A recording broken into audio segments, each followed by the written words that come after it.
let's give it a try. I'm gonna go get this stuff. I still can feel a little bit of heat coming off of it. Hey YouTube, it's Faye, and for today's video, I'm going to be giving you another update on the Supra Saga series. So, last you saw, we straightened the cylinder head, and now, after that, we're going to be doing the first test fit of the cams. So we'll see how accurate we made it, and how much more work we'll have to do to get those cams to spin really nicely. So, without further ado, let's hop right into it. Look what we just did. What we did is we reversed what the last shop did. Remember how we had that on the top? Yes. So on the top we were doing this. Now it's down here. We have it at the bottom now. Well, we could do something with it. On the top we couldn't do anything with it, or it would be very, very expensive, or to line bore the head. I mean, throw the head away, which everybody would do. Well, it's hard to find these in good shape still. Oh yeah, it's just really nice shape. What? And these are okay to reuse? Yes. Yes, very okay to reuse. Oh, you're gonna use the old ones? Oh yeah, there's no need to get any of the new ones out yet. Let's leave them all nice and pretty. Let's use these as our tools. I mean, yeah. Oh my god, oh my god. And we haven't even polished the cam yet. On this side, we may need to do a little bit. It's a little bit tighter. Look at the exhaust side so far. It's really nice. And that's the side that was worse. Yeah. That was the side that was really worse. A lot more bow. You can see even the scuffing it had in the cam. And this is just clean with no polishing. We haven't even polished the bores. And I'm sure that we're going to have to do some bore polishing because this thing has been distorted for a long time. So let's just see what we got. Bore polishing. Yeah, we're bore polishing. See, I think I used the wrong term because I said that I'm gonna need to line bore. There's line bore and line honing, and the preferred method would be to line bore it and then line hone it. And we do both. The problem on certain heads, this being one of those heads, the machine that Toyota used, it came in and just bored from one side in and one side out because there's no hole right here. Right. Yep. So you can't bore right out the other side.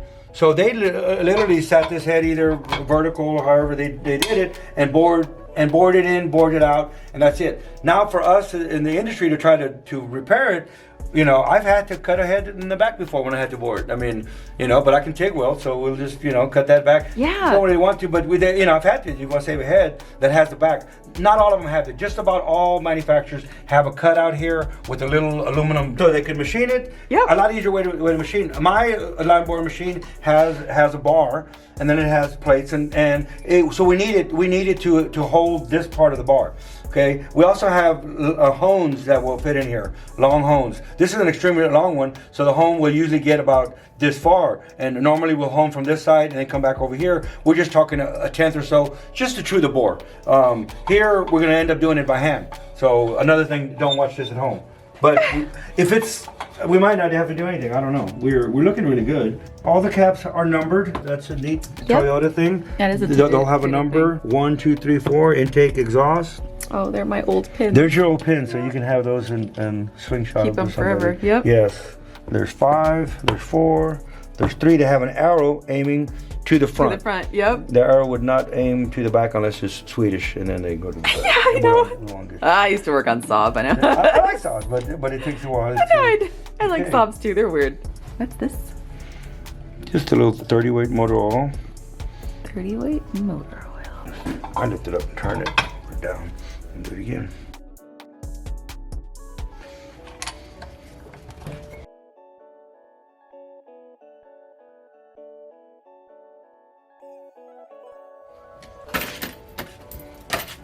Never put a bolt in dry, especially in aluminum, but ever. It's been good. Yeah. And nobody ever oils the washers.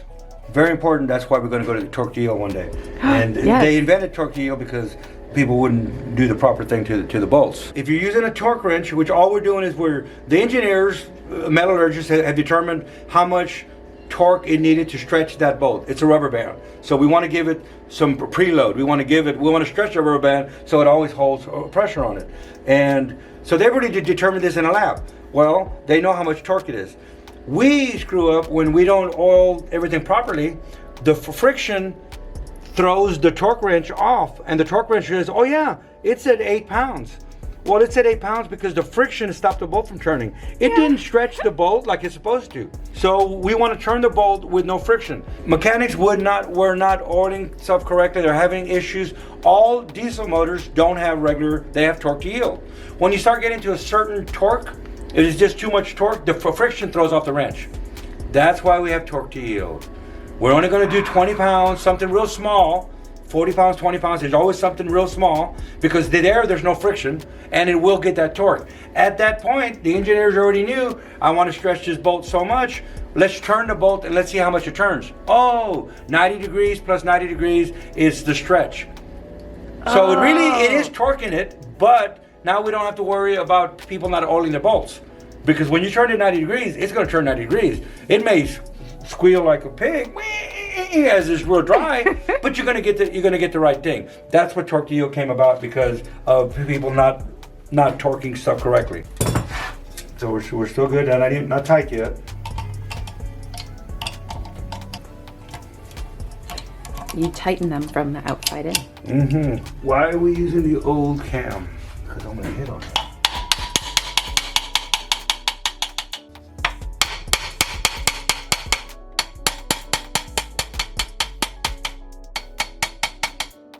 Basically, all I'm doing is I'm letting the vibration set everything in.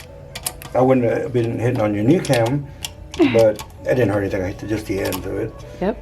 But basically, a little bit of resonant frequency. Tesla. Do you remember when we were first talking about what this could have been, and you were telling me a story about a race engine that had a problem with resonant frequency, and I was like, you are overthinking this. But it's not. Everything, it tears up more stuff than people think about. It just tears everything up. Well, that was the first time I'd ever heard of it, and I had to look it up. Did you look up resonant frequency? Yeah. That's the answer to the world. That's our energy. That's everything. I can tell you how to save the world, but look, we're doing really good right now without even doing anything besides a quick straighten, which we could still straighten it just a hair more. I'm like, wow. Like I said, we only have 1,500 oil clearance, and right now we're tight. You can go get a torque. We can get a torque wrench, and I bet you that we're there in torque already. Everything by hand too. And it's like the perfect torque because that much length on my hand is where I can just tell it's just really the right torque. Yep.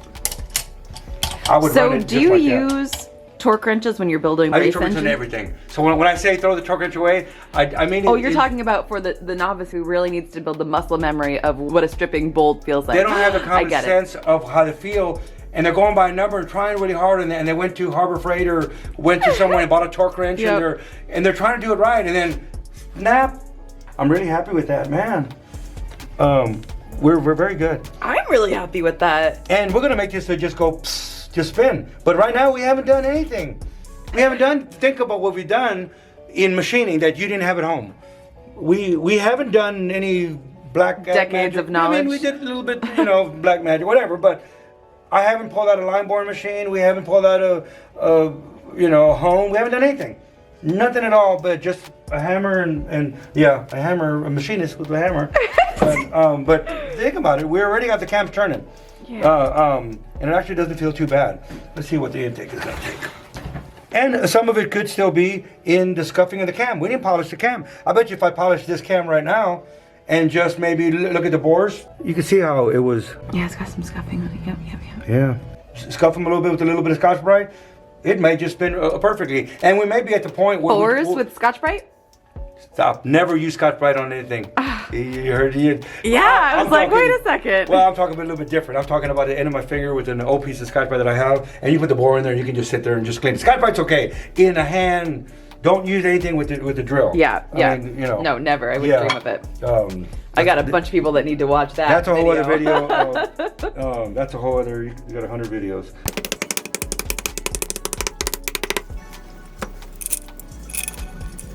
Well, we may have another issue because now we have the head straight. And The cam is binded. It's tight. So we may have an alignment issue. Oh, so wait, the intake is not intake is not turning. Well, not only do we have this alignment, we have 1, 2, 3, 4, 5, 6, 7 caps that have this alignment. Right. So we got this alignment good, but it could be out on this alignment.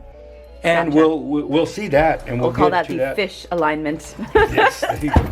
Thanks so much for watching. I hope that you enjoyed this video, and if you did, please let me know. And I will be bringing you another update in this series super soon, so you can figure out how we go about solving this problem. So stay tuned. See you next time. Bye!